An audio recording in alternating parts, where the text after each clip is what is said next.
Greetings and a very warm welcome to you all. Thank you for joining us, and we look forward to supporting you during today's African Disability Protocol webinar.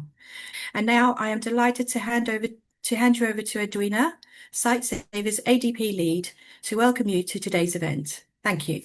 Thank you, Debbie, and welcome everybody to this year's Africa Day celebrations. My name is Edwina Orowe. I'm the Senior Campaigns Advisor and ADP lead here at Sightsavers. This is the third of our series where we come together with our regional partners, Africa Disability Forum, Africa Disability Alliance, and ourselves, in partnership with the African Union Commission to sustain the conversation around, can we get to continental ratification? And Africa Day, as you know or may not know, is a moment where we celebrate the progress we've made and, of course, talk and think and reflect about what more must we do to get us to a full 55 African countries ratifying the Africa Disability Protocol. I will now like to hand you over to our moderator of the day, Shitai Astawes from the ADF. Shitai, over to you. Thank you, Edwina. Thank you for the warm welcoming message.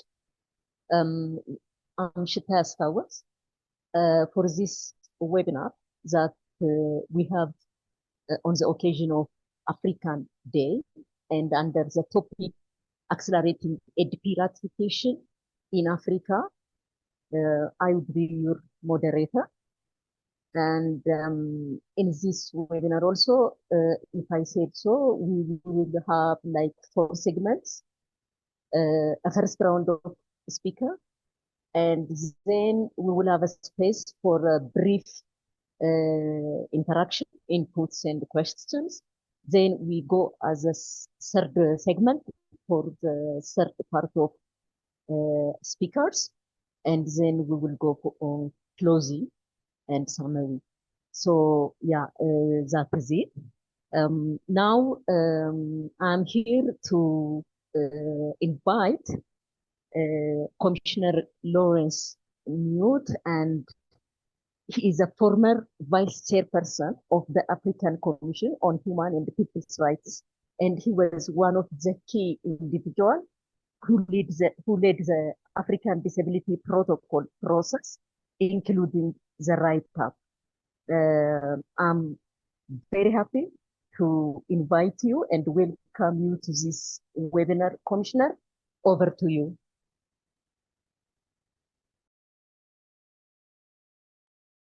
Yeah, you will have exactly 10 minutes for your part.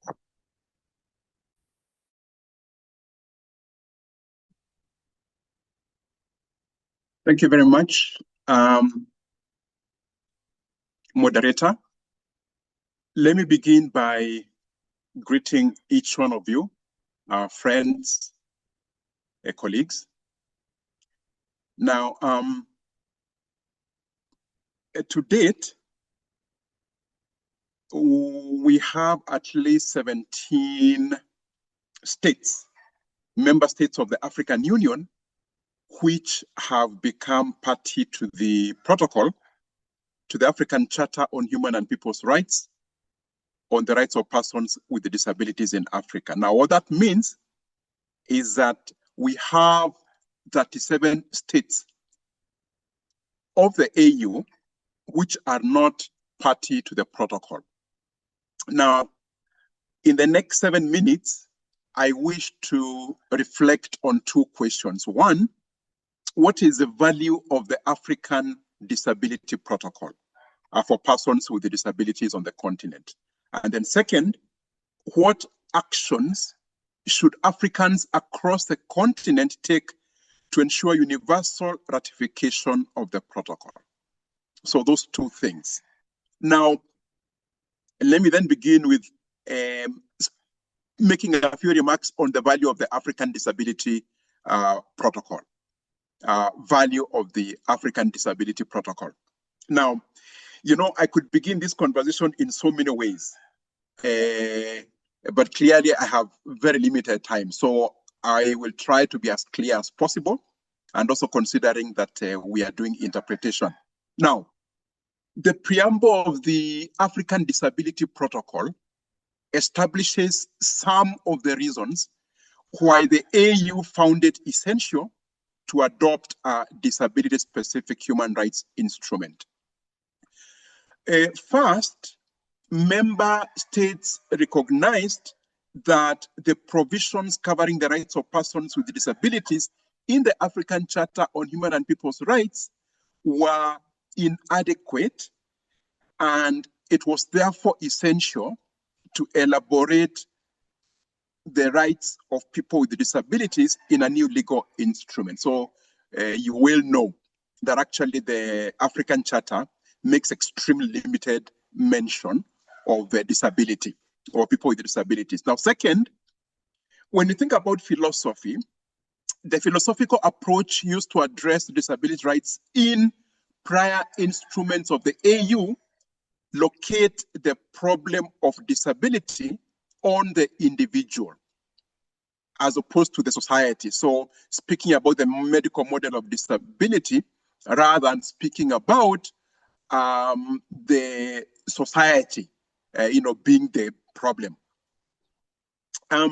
So third, therefore, it was essential that a new disability rights instrument address the social, economic, and political environment which enables people who have impairments when they interact with it, which makes them to become disabled. So you have an impairment, you interact with the environment, you become disabled. So then the question became and becomes, now that we have the protocol in place, how does the African Disability Protocol elaborate the rights of people with disabilities?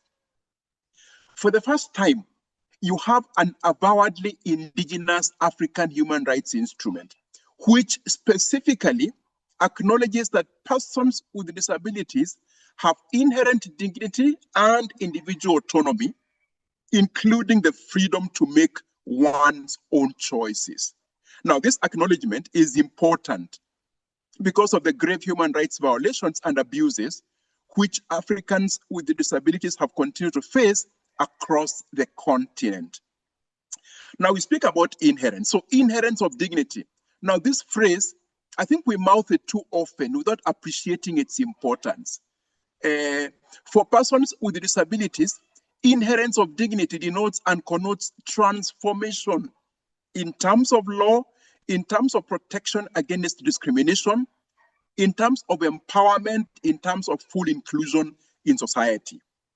Now, second, the African Disability Protocol affirms, it elaborates, it contextualizes disability rights norms to address the needs of people with disabilities on the continent.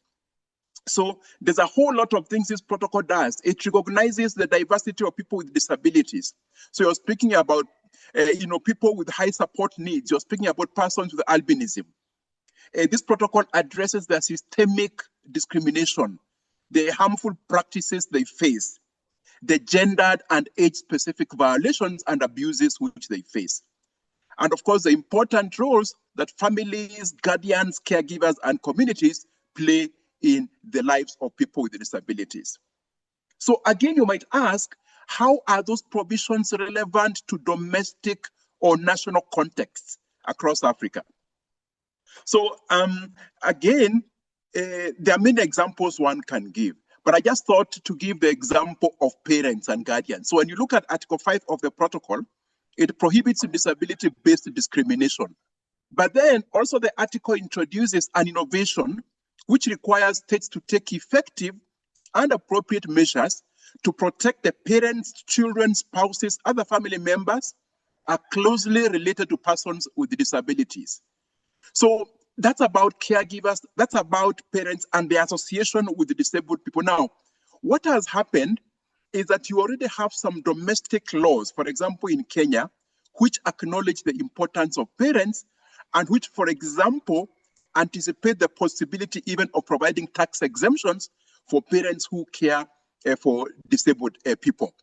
Now, what then that needs to happen, for example, in Malawi, which has a new law as of last year, or Uganda, which has a law as of 2020, is that then the question of parents needs now to be rationalized in the context of the protocol.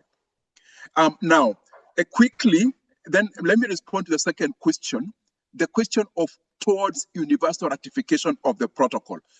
What then should stakeholders do to ensure full ratification of the protocol? First, stakeholders, I think, should recognize that for the first time, disability rights can become a catchphrase in the corridors of the AU's various institutions. So when you go to Addis Ababa, the African Union Commission, the Permanent Representatives Committee, the Executive Council, the Assembly of Heads of State and Government, the Pan-African Parliament in Midrand, or the regional economic communities. And of course, you have the African human rights mechanisms themselves. The point I am making here is that these are the places now where we shall all go as people with disabilities and encourage, stakeholders must engage all these institutions so that they may walk the talk on matters of disability. For example, with the AUC playing a proactive role in encouraging other member states to become party to the protocol. Now, second, stakeholders must engage with human rights mechanisms. So, for example, you have the African Commission on Human and People's Rights. And I think in this particular regard, the African Commission on Human and People's Rights, if you look at last year, the Commission adopted Resolution 617, resolution on the entry into force and implementation of a protocol on the rights of older persons and persons with disabilities in Africa. Now, it's important that as stakeholders, we participate in the process of ensuring the implementation of this protocol, of this resolution. And so, just to give two examples, again, the resolution calls on all member states of the AU to become parties to the ADP. I think we need to play our role. 1 minute to go, Commissioner. 1 minute to go. Thank you. We need to play our role in ensuring that does happen on a priority basis. And so, you can look at the resolution because I don't think I'm able to say anything more about that. I think the third, it's okay. So let me conclude actually by saying this, because I had a couple of other suggestions, but I think I'll just go to my conclusion. I think the last thing I wanted to say is that Africa must insist on the value of indigenous knowledge and indigenous action. So far too often, international organizations, and here I even include the UN agencies that work in Africa, I think they draw from Eurocentric values and expertise in bids to resolve Africa's problems. Now that we have our own protocol, it's important for stakeholders to call this out. It's important for stakeholders to say, we have our own instrument, we have our own values.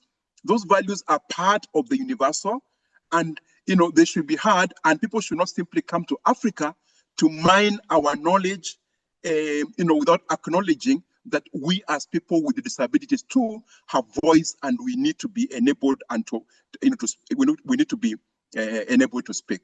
Thank you very much.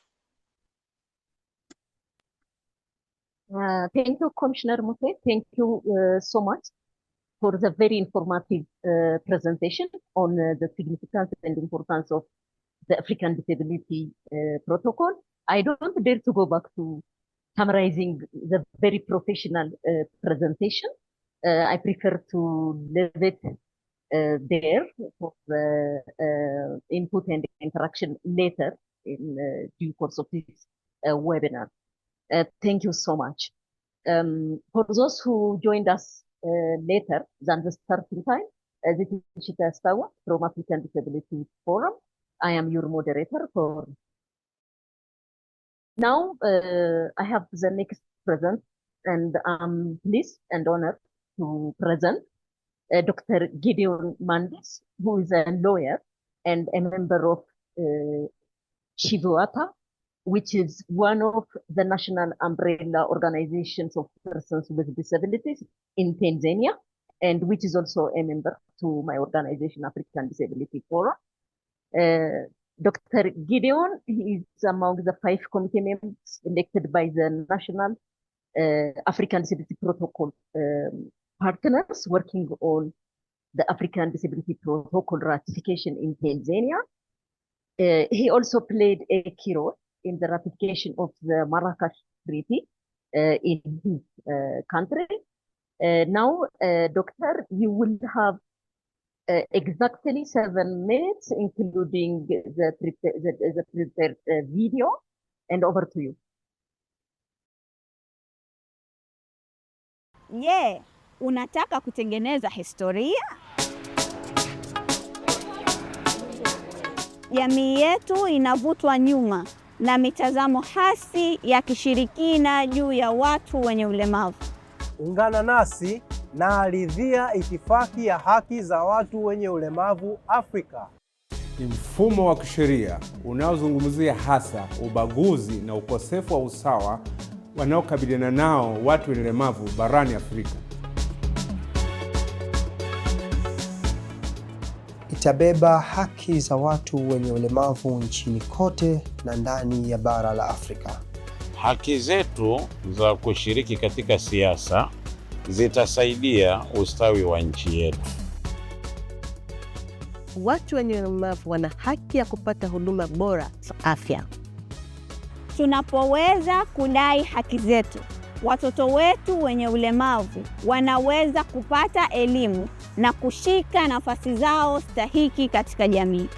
Tunapoweza kudai haki zetu, tunaweza kufanya kazi, kuendesha biashara na kuchangia ukuaji wa uchumi wa Tanzania.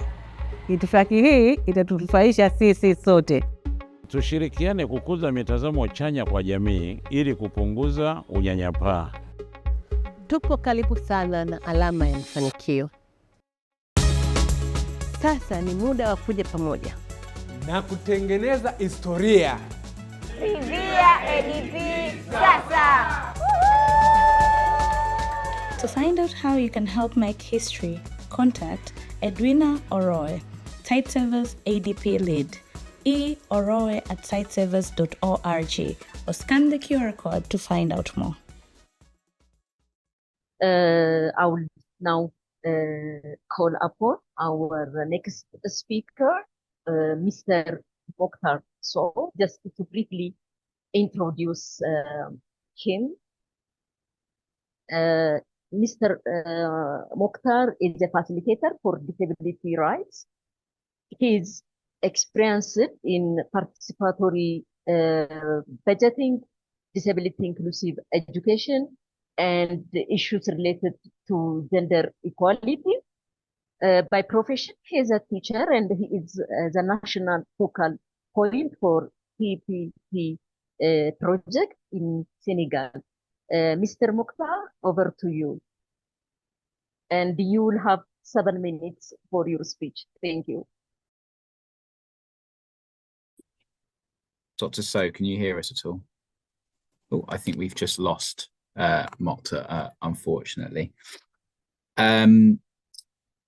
Shite, can I come back to you as moderator and suggest that we just move on and just maybe take some questions for the first 2 presentations, and then if Dr. Mokhtar rejoins us, we can go back to his presentation. And I'll let you know and keep you updated when he rejoins. Great. Please give us the signal when he managed to reconnect. Now, we have one question. Maybe those presenters, I mean, Dr. Gideon and Commissioner might like to reflect on this, and I will read the question. This is from Somali. So the question is like, what strategies or support can the African Union and regional partners provide to encourage and facilitate Somali's signing of the African Protocol, especially during its fragile context? I hope this is to mean the peace and security situation out there, and the limited awareness among policy makers. This is the question. Who would like to come first? from our presenters. Commissioner, may I call upon you to reflect on this?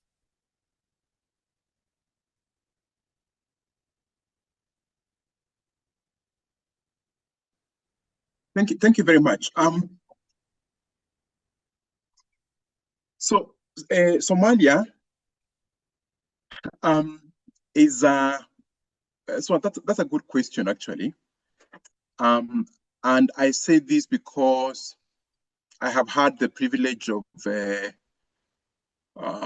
working in Somalia, in Mogadishu, with DPOs and stakeholders a few years ago. And so this one, my thoughts would be one, I think that even before in the instance of Somalia, we begin thinking about ratifying international instruments, it's important to contextualize, to confirm the kind of actions which DPOs in Somalia are taking or doing.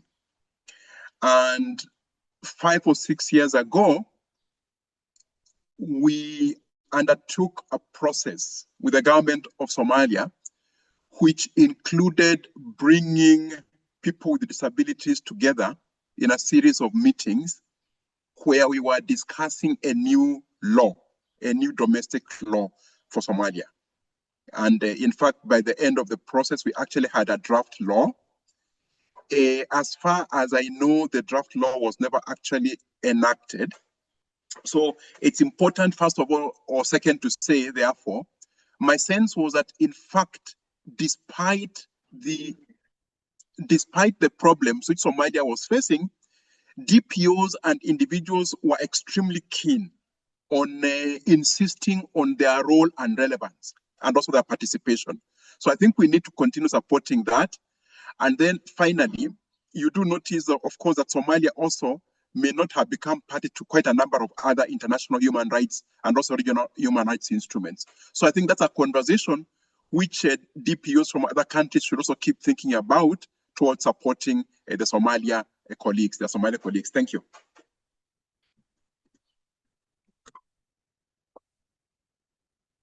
Thank you, Commissioner. We will go back to this very significant question later also, because now Mr. Mukhtar connected back, and I like to give the floor to him. But we will reflect later on this. Yeah, thank you. Thank you very much. Thank you very much. So sorry, I missed the chance to talk to you straight away before. So first slide. Can we move to the next slide, please? So thank you very much. So this is the summary of the situation from a historic viewpoint. You know that the ADP is a response to the specific African context and the African interpretation of the Convention of the Rights of Persons with Disabilities. That's our answer to our context here on the continent. And specifically, we focus on Article 31, and this requires member states to ratify the protocol. Senegal is committed to implementing it, even though it has not ratified it yet.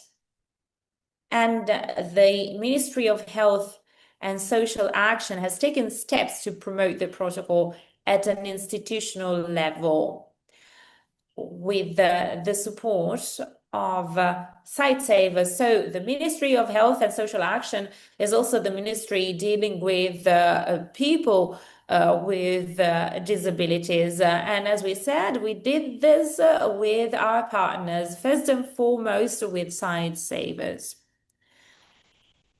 Senegal was chosen as the pilot country for the AUDA program, the African Union Disability Architecture Program. That is why we must strive towards the ratification of the protocol, because we are now in a very specific and peculiar context. So we focused on training institutional focal points representing the various sectors on disability inclusion issues.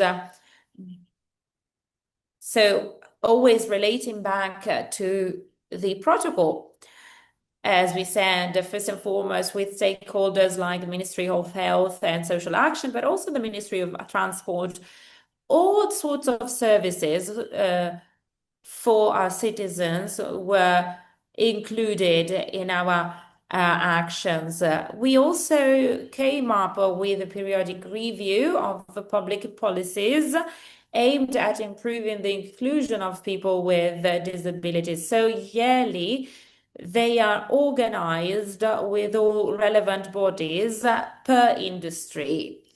So we wanted to include people with disabilities as well, because we want to assess the level or in terms of steps taken or ratification processes where we're standing. So next slide, please.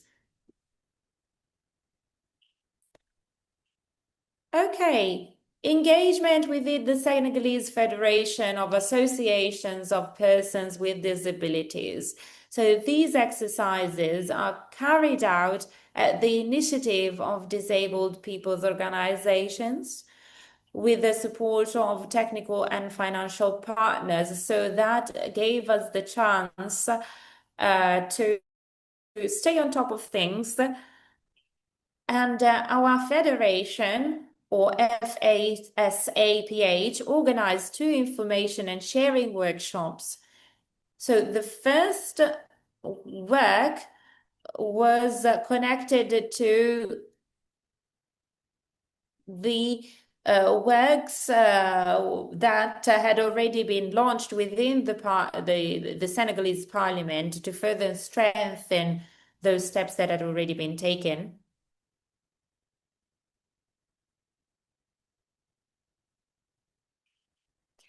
Which led to the development of advocacy plans. In Senegal, we always try to engage MPs as well.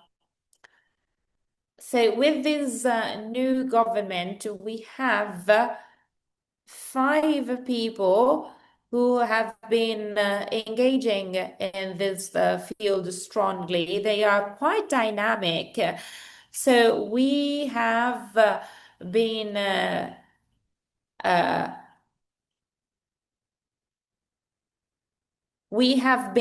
working, and we actually achieved what we wanted, meaning that those 5 people are people with disabilities, and they are now MPs.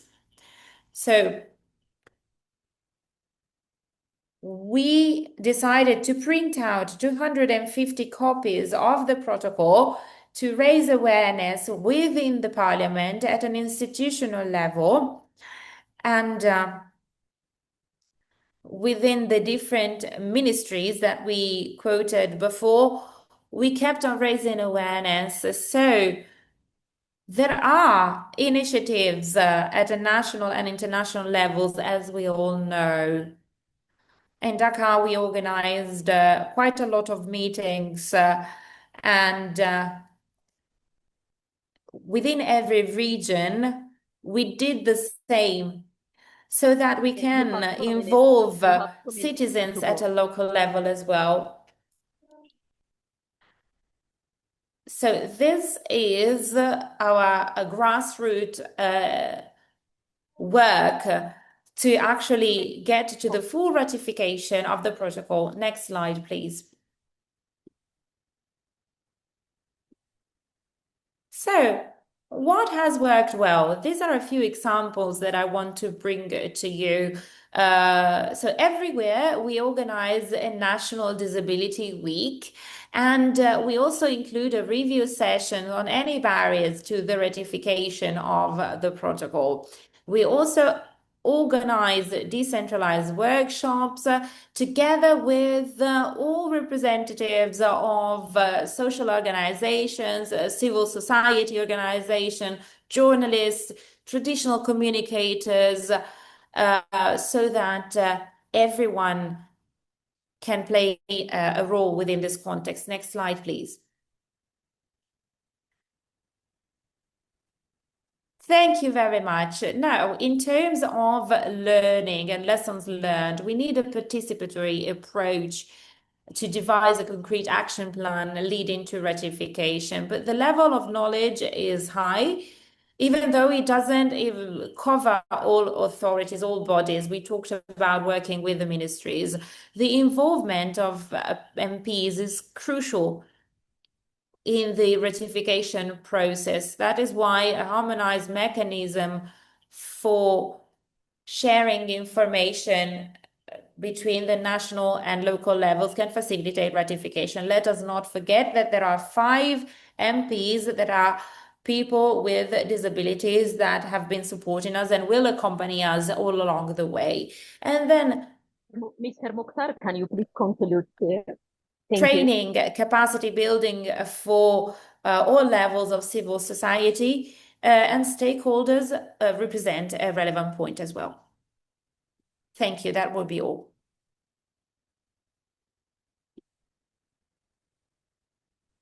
Thank you so much, Mr. Mokhtar, for the very informative presentation. I'm sorry for the challenge in connectivity issues. We lost some few minutes there as well. Now we will go back to getting feedback to questions posted in the question and answer bar.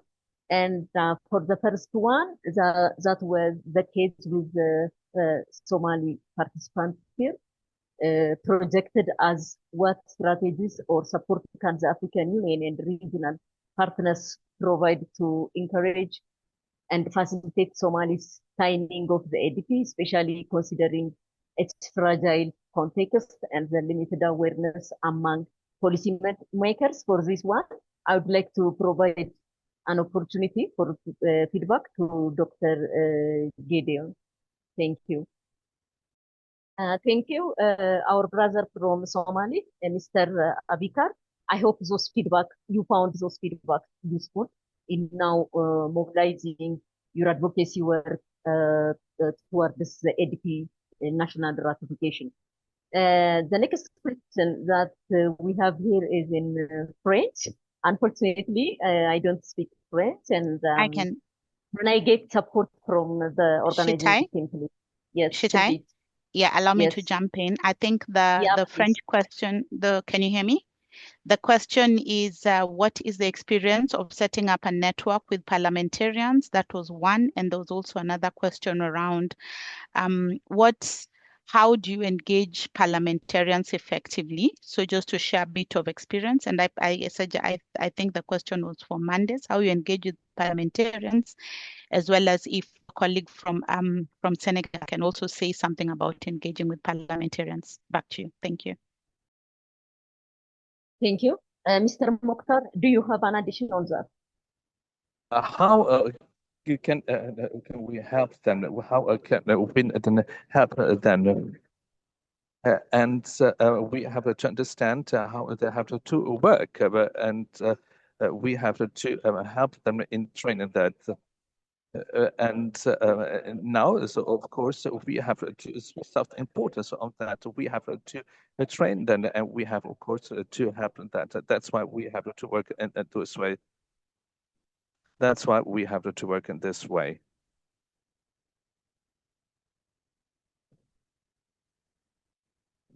Thank you. Thank you so much, Mr. Mokhtar. There is one specific question to Commissioner, and I will read it, Commissioner, and you will give us your feedback on this. So, Charles, asking you that you said rightfully propose African countries and actors using indigenous protocols for actions relating to issues of disabilities. Kindly suggest a few ways this could be done. This is the question, Commissioner. Would you like to come in? Thank you. So two things I wish to say. So I was making a bigger point and also a narrower point. So as far as the use of indigenous knowledge is concerned, at the broader level, I think the concern for all of us as Africans, where we speak about disability, is that we have focused on speaking, for example, about models of disability, whether it's a social model of disability or the medical model of disability. We need to ask ourselves the extent to which those models actually speak to our circumstances in Africa. And increasingly, there are people, for example, who are speaking about other possibilities. For example, when you think about African disability justice, a form of disability justice, which actually is rooted in Africa. So, for example, what would the implications of thinking about disability using or under the Ubuntu philosophy? What would be the implications of that? So at that broad level, and again, at that broad level, the concern, and my concern, to be brutally honest, is that too often the people who engage with us in these spaces on disability in Africa will be non-Africans. And I think the challenge is that we ourselves as Africans should and can engage on those issues. And so it should not just be left for people to be imported into Africa to have those conversations. And then finally, on the narrow point of the African Disability Protocol, I think that I was involved in preparing both the CRPD in the working group in New York and also in preparing the African Disability Protocol. They do not contradict each other. So I don't think the concern and the issue would be about playing one instrument against the other. It's just a question of asking ourselves, how can they piggyback on each other? How can they dovetail? How can they link into each other?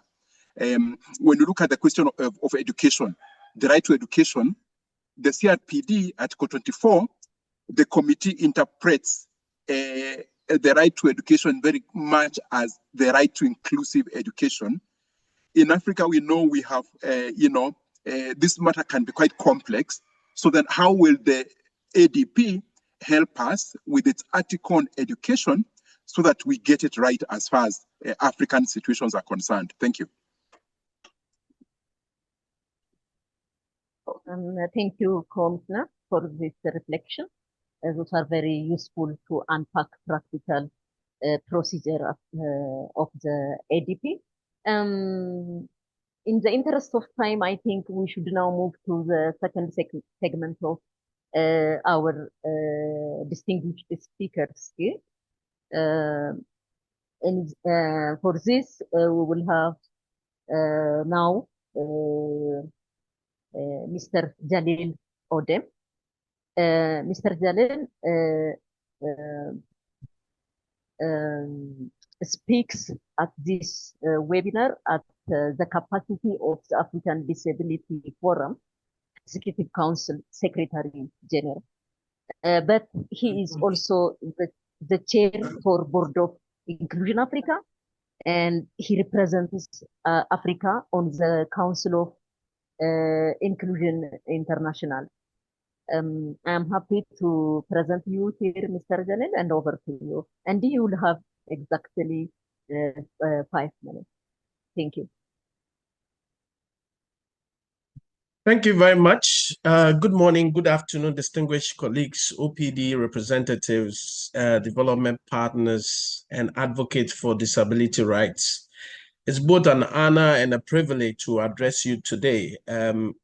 reflecting on the topic, sustaining the call to continental ratification and actions, I want us to refer or recall a very important historic moment, last year, September 2nd to the 4th, where persons with disabilities from 38 African countries convened in Nairobi for what we saw as the first ever OPD-led regional conference on the rights of persons with disabilities. I can confidently say that this was more than a meeting, it was a movement.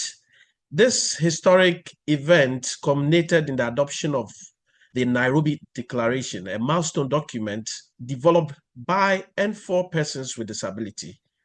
I can also say that this is a powerful testament to our rallying cry, nothing about us without us.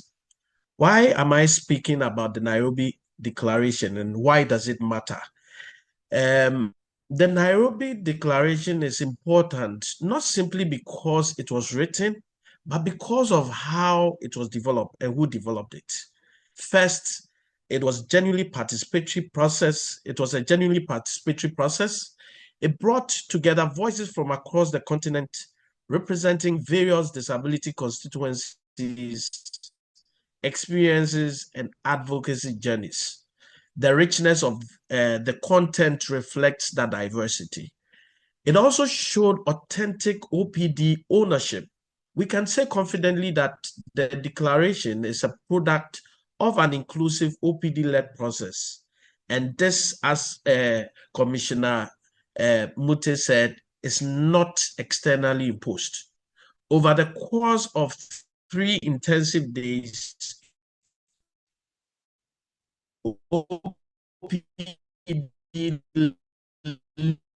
and identify critical gaps in advocacy and service delivery. These exchanges were not only theoretical, they were grounded in lived realities, supported by data collected by OPDs, and directed toward actionable change. Importantly, this was not done in isolation. The process gave us the opportunity to bring together allies from UN agencies, multilateral organizations, NGOs, and donor partners, including Sightsavers, UNICEF, GIZ, and the International Disability Alliance, among others. This collaborative approach underscores that meaningful change. That meaningful change actually requires solidarity, partnership, and co-creation. So one may ask, how can this Nairobi Declaration accelerate the ratification of the African Disability Protocol? I'd like to say that the African Disability Protocol remains the cornerstone of our continental aspiration for the full realization of the rights of persons with disabilities. One minute. The Nairobi Declaration actually... You have 1 minute to conclude. Actually serves as a... Okay. Actually serves as a catalyst in the following ways. It provides an operational and strategic framework rooted in the UNCRPD. Among the key priorities in the Nairobi Declaration is the ratification and implementation of the ADP. The Nairobi Declaration is not merely aspirational, it's a clear call to action. Notably, the Nairobi Declaration has already begun to shape continental policy discourse, like the GDS pre-summit and even the Global Disability Summit 2025 in Berlin. And implementation of the African Disability Protocol cannot succeed without OPDs at the center. We must be seen as passive recipients of programs, but as equal partners, co-creators, and leaders. This requires 3 things: resources, capacity building, and meaningful engagement. Colleagues, the Nairobi Declaration has set the foundation. The path is clear. The momentum is ours to build. Let us rise together and ensure that the promise of the African Disability Protocol becomes a reality for every person with a disability on the continent. Let us keep the promise. Let us ratify ADP. I thank you. Thank you for the opportunity. Thank you, Mr. Jalil, and thank you also for flagging and amplifying the very important regional landmark. That's the Nairobi Declaration, and it's a regional conference. Now I will go straight to call our next speaker, Mr. Andrew Kwash Dube, AK, and he's a profound. He has a profound background in policy and program. He has expertise in designing policies, formulating legislations, treaties, strategies, and conducting primary and secondary research. He is also, I think I should acknowledge at this time, my longtime friend and mentor, Eke, over to you for your 5 minutes intervention. Thank you.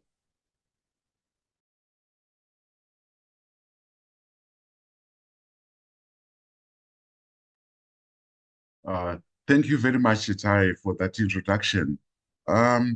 What I will do is address the question, how can we sustain continental continental ratification of the ADP?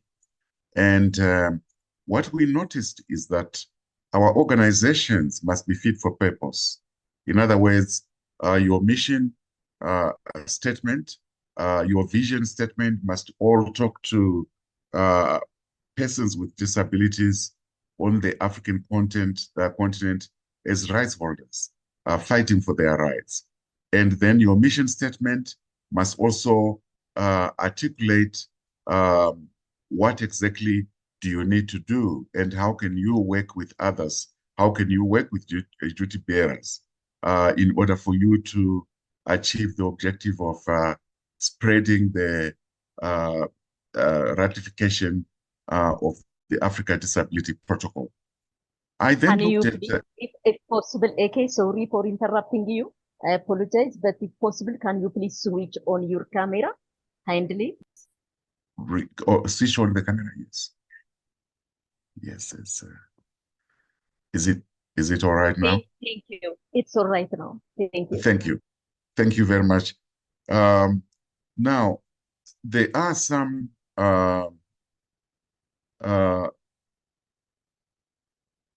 things that we can do.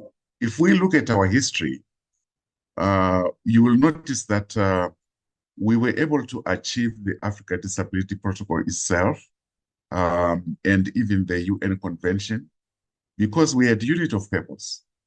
There was leadership, strong advocacy, and the endurance of people with disabilities and their allies. So this sustained effort is required at national, regional, and continental levels as we try to increase the number of countries that ratify the protocol. The cooperation between OPDs and their partners and their allies was important in making sure that there was a unified voice that led to the adoption, even the adoption of the ADP itself by the AU heads of states, and later the ratifications that we have been looking at the moment. Now, organizations such as ADA, ADF, and other continental organizations, with the support of partners like Sightsavers, European Union, CBM, CEDA, GIZ, the foreign ministries of Sweden, Finland, Denmark, and other development cooperation agencies, they also played a key role in making sure that our efforts were supported and that resources were provided. So it is a call for partnerships, basically, between development cooperation partners, development finance institutions, the private sector. I know we talk very little about the private sector, but it plays an important role in reinforcing our commitment towards our rights, governments and intergovernmental organizations, and OPDs themselves. Now, achieving the treaty, the ADP in itself, is one thing, but we must then work to ensure that the ADP is enforced, that we increase the number of cases that are brought before the courts, so that the rights of people with disabilities can be enforced. And we need to increase the number of cases that are sent to the continental organizations such as the African Commission for Human and People's Rights, the African Court in Arusha, Tanzania. Otherwise, then it simply becomes a treaty that is not being implemented. At the end of the day, can you please conclude within the coming 1 minute? I'm so sorry for you. Thank you. I think the short, medium, and long-term impact should be achieving policy effectiveness. Otherwise, then our efforts will will not be as effective as they should be. And lastly, the organizations of people with disabilities themselves played a key role in mobilizing the African Union. It should continue to be like that. And the strength and the unit of purpose that we have should continue. Otherwise, we will not be able to achieve continued implementation or continued ratification of the protocol going forward. Thank you. Thank you so much. Thank you very much, Shatai. I'll stop there. Yes. Yeah, thank you so much, but I'm so sorry also for pressure on time. Again, I will not go back to what has been said. I hope you all take note of the important issues raised. But before I pass the mic to the representative of the organizer of this webinar, I have one more speaker, Mr. Macharia Wilson. Mr. Macharia Wilson is a constitutional and international human rights law expert with experience in advocating for the human rights, disability rights, digital inclusion, and access to justice, all very important.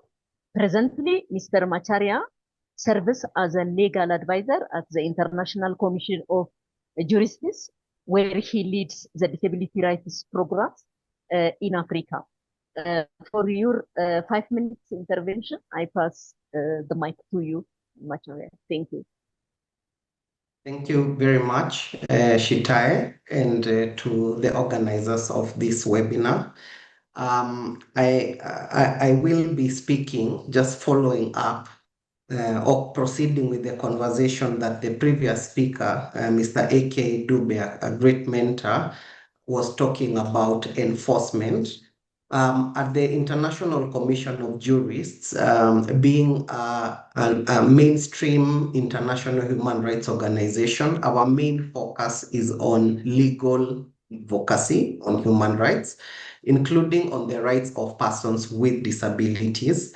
And we do this through legal research, standard development, capacity building of various stakeholders, for instance, judiciaries, and strategic litigation. So it's on these main 4 pillars that I'll be speaking to, especially with respect to what we've undertaken with respect to the African Disability Protocol. So first to mention, the Africa Protocol also, it has a mechanism which monitors its implementation at the regional level. This is the African Commission on Human and People's Rights.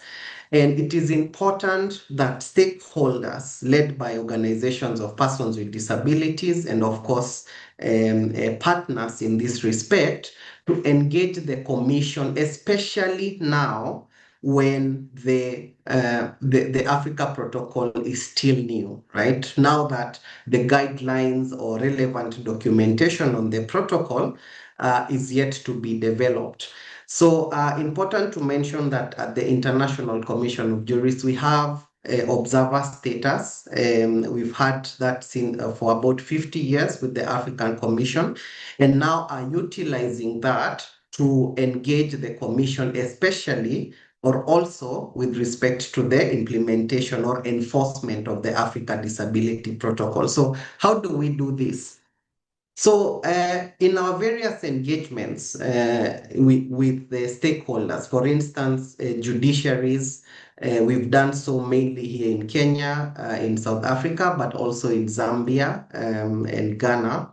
We also apply or use the provisions of the Africa Disability Protocol in addition to those of the CRPD, because it is important that these stakeholders are also note that the provisions of the protocol, which really reflects the aspirations of persons with disabilities in Africa, may be presented before them when determining cases regarding persons with disabilities. Some of the engagements that we've done at the Africa Commission itself include participation in the session. Those of you who've engaged with the African Commission know it has two open main sessions. One just concluded in the middle of this month in May, and there will be another engagement which begins in October. So there are two main open sessions. What we've done there, and in partnership with organizations of persons with disabilities, Sightsavers and other stakeholders here, is held side events, bringing together these stakeholders, but also the commissioners at the commission to chart a way forward with respect to implementation of the protocol. The first speaker, Commissioner Lawrence Mute, mentioned the adoption of a resolution which towards the end of last year by the African Commission, welcoming the ratification of the protocol, disability protocol, and the older persons protocol. Now that the initial draft, you have yes. 1 minute to conclude. Thank you. Thank you. The initial draft of that was actually done by stakeholders here, and that was also based on that side event that we held at the commission. And then secondly, since our main advocacy work revolves around legal-based advocacy, this may include communications before the mechanism, which is the African Commission. And at present, we are in the process of drafting one or providing technical expertise in drafting persons with disabilities with Validity Foundation and other OPDs based in Zambia. And we hope that all persons with disabilities can make more use of this mechanism. And then finally, we recently, 2 weeks ago, actually, launched a report. The report is titled An Opportune Moment, Realizing the Rights of Persons with Disabilities in Africa. So this report assesses the implementation of the CRPD in 9 states here in Africa. So in East Africa, Southern Africa, and in West Africa, but also in the context of coming into force of the Africa Disability Protocol. So I recommend that you have a look at this research. It's available on the website, and we are happy to share it after this call, because it will go a long way in supporting OPDs, NGOs, and other stakeholders, especially when drafting reports to the African Commission on the implementation of the rights of persons with disabilities. Thank you very much, Shitai. Thank you so much. Yeah, this has been again another great informative presentation, and thank you. In the interest of time, we cannot go into the question bar, but we're not ignoring those, and we hope some of the presentations and the speakers covered some of the very critical issues already. And yeah, that's it from my side. And now I will call upon our last speaker, but in a way to give a brief reflection, clarity on the next step, and also to do the closing. Yeah, for myself, I think it's over. And thank you, Edwina. Over to you. Thank you. Thank you. It is very difficult to speak literally when 1 minute after time, but please indulge me for another 3-4 minutes, maybe. So after all is said and done, we ask ourselves, what are those? How do we work together? How do we progress? How do we keep sustaining this momentum, this aspiration that we all are looking towards? And so under the Ratify ADP campaign, what we do, and I ask that you please look at this because it allows us to answer some of the questions that have been posed within the chat. So for example, we want to continue to hold these quarterly online webinars with regional partners, and we hope that we can keep reaching out to you whenever we have one that's upcoming. And the idea here being that continued education together, continued sharing of experiences, and then continued asking of questions such as the one that came from Somalia, because it is only in this space that we keep building our knowledge so that we are stronger advocates for ourselves. Then mapping country processes and pathways. I think one of the actions that we do under the Ratify ADP campaign is to work with countries at country level, and I think we have one planned with the Swatini in a few weeks' time. We work with the country with the office and the umbrella OPD of persons with disabilities to really understand what is the pathway to getting ratification. And it is within that then we define what is an influencing process. We do capacity enhancement in order for you to be able to engage within those identified pathways. And then of course, we really one of the biggest opportunities that we've had is engaging both national and continental media to be able to keep the matter alive, to keep the issues alive, and to keep saying, rallying the call towards ratification. And then finally, obviously, we really do a lot of social media, a lot of campaign assets, talk about country level fact sheet, talk about messaging such as the one that you'll have seen in the short film that Tanzania presented. And so please reach out to us. Can we see the next slide, please? Please reach out to us. We are looking to expand this conversation with countries. Can we see the next slide, please? So yes, so there's myself. There is much more you can hear. You can get to see about the materials that we have, the information that we are collecting and continue to collect within that link. Rory, my colleague, and I are also available to be able to, just initiate conversations with countries at national level, but of course within the broader regional partnership of ADF, ADA, and ourselves in collaboration with the African Union. Now let me pivot to the thank you. It's really been exciting just to have everybody here. Allow me to say we had 196 people online, and really speaking to the testament that really we have a moment to celebrate, but we also have a real moment to keep going, to keep pushing, to keep looking at. We've had so many fasts as a continent. It is our opportunity to keep pushing. We have 37 countries to go. In this call, we had Morocco, we had Sierra Leone, we had Mauritius, we had Cameroon, the Gambia, Nigeria. So it's really been a true celebration of what we are about, but also an opportunity to talk together and to look at what lies ahead. Africa Youth Day is coming, and Africa Youth Day is usually in November. We are looking to ask ourselves the question, where do young people with disabilities sit, and what does this protocol mean to them? We will be coming back to you. We will be reaching out. For now, it is thank you, and really, really appreciate the moment. I hope you've been inspired as much as I have been. Thank you for coming.